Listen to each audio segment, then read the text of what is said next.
નમસ્કાર મારા દોસ્તો, ભક્તિમાર્ગ ચેનલમાં આપ સર્વેનું હાર્દિક સ્વાગત છે. આજે છે મિત્રો બુધવાર, અને બુધવાર હિન્દુ પૌરાણિક ગ્રંથોમાં બુધવારના દિવસે બુદ્ધદેવનું વ્રત કરવામાં આવે છે. બુદ્ધદેવ જ બુધવારના અધિપતિ મનાય છે. તેની સાથે જ બુધવારનો દિવસ એ ગણપતિનો દિવસ પણ માનવામાં આવે છે. મિત્રો, ગણપતિ પ્રથમ પૂજ્ય દેવ છે, અને આ દિવસે દરેક કામ કરવું શુભ મનાય છે.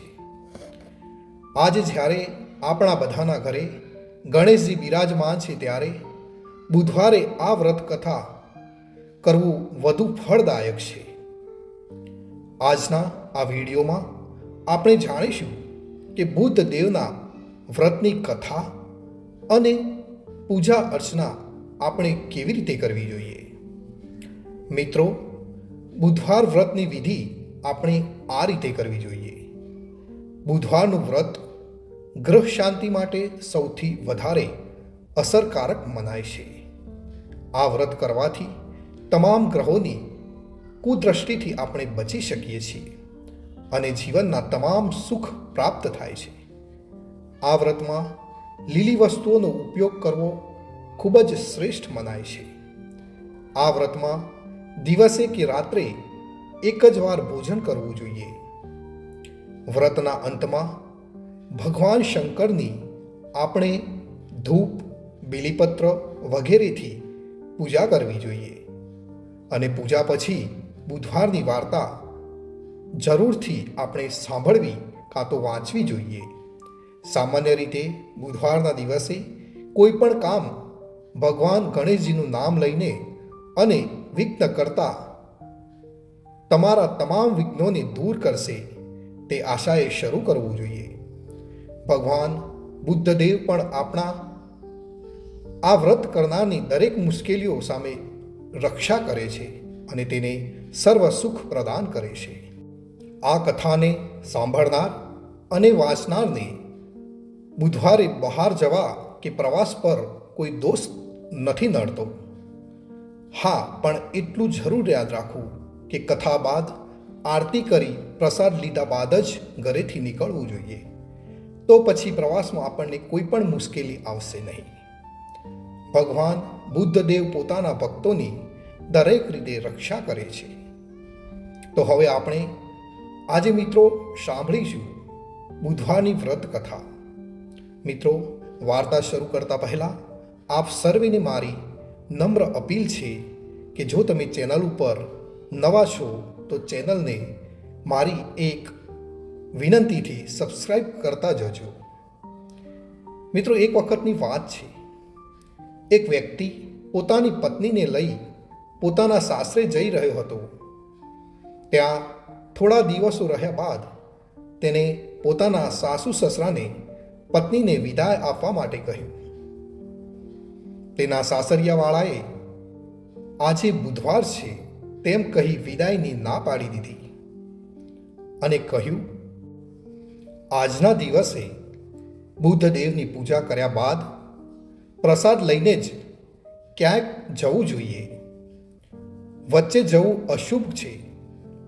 પરિણામે તમે આજે ન જશો, કાલે વિદાય કરી દઈશું. તે વ્યક્તિ આ વાત સાંભળી નારાજ થઈ ગયો અને હઠ કરી પોતાની પત્નીને લઈને ચાલતો થયો. રસ્તામાં પોતાની પત્નીને તરસ લાગી. તે વ્યક્તિ પોતાની પત્નીને રથમાં મૂકી પોતે પાણી લેવા ગયો. જ્યારે તે પાણી લઈને પાછો આવે ત્યારે તેને જોયું તો તેના જેવો દેખાવનારો અને તેના જેવી જ વેશભૂષા પહેરેલી કોઈ વ્યક્તિ રથ પર તેની પત્ની સાથે બેઠેલી હતી. આ જોતાની સાથે જ બંને વચ્ચે ઝઘડો થયો.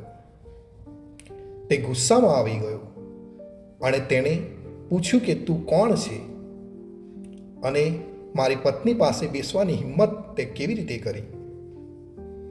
બીજો વ્યક્તિ બોલ્યો કે હું મારી પત્ની સાથે બેઠો છું. હું તેને હમણાં જ વિદાય કરીને લાવ્યો છું. આ વાતે બંને વચ્ચે લડાઈ શરૂ થઈ ગઈ અને આ જ સમયે રાજાના સૈનિકો ત્યાંથી નીકળતા હતા અને આ બંનેને ઝઘડતા જોઈને બંનેને રાજાના સૈનિકો પકડીને રાજ દરબારમાં લઈ ગયા.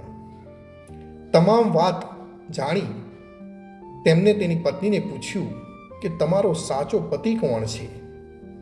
ત્યારે પત્ની પણ ચૂપ થઈ ગઈ અને તેણે પણ કંઈ જ સમજાતું નહોતું. આ વિચિત્ર સ્થિતિને જોઈને તે વ્યક્તિ હેરાન થઈ ઈશ્વરને પોકારવા લાગી કે આ લીલા સામે મારી રક્ષા કરો. ત્યો જ આકાશવાણી થઈ કે હે મૂર્ખ, આજે બુધવારના દિવસે તારે ગમન ન કરવું જોઈએ. તને બધાએ રોક્યો પણ તે કોઈની વાત માની નહીં, જેથી ભગવાન બુદ્ધ તારાથી રિસાઈ ગયા છે. આ બધી રાસલીલા તેમની જ રચેલી છે. આકાશવાણી સાંભળી તે વ્યક્તિએ તરત જ બુદ્ધ દેવની માફી માંગી અને વ્રતને સંકલ્પ કર્યો. તેની સાથે જ બીજો વ્યક્તિ ગાયબ થઈ ગયો. ઘરે પહોંચી આ વ્યક્તિએ પોતાની પત્ની સાથે બુધવારનું વ્રત કરવાનું શરૂ કર્યું, જેનાથી તેના જીવનના તમામ દુઃખો ખતમ થઈ ગયા અને તેનું જીવન સુખમાં વીતવા લાગ્યું. તો મિત્રો, આ હતી આજની બુધવારની વ્રત કથા.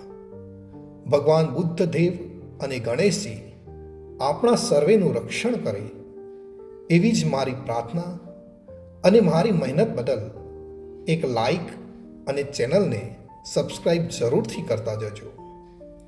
આપનો ખૂબ ખૂબ આભાર. ધન્યવાદ.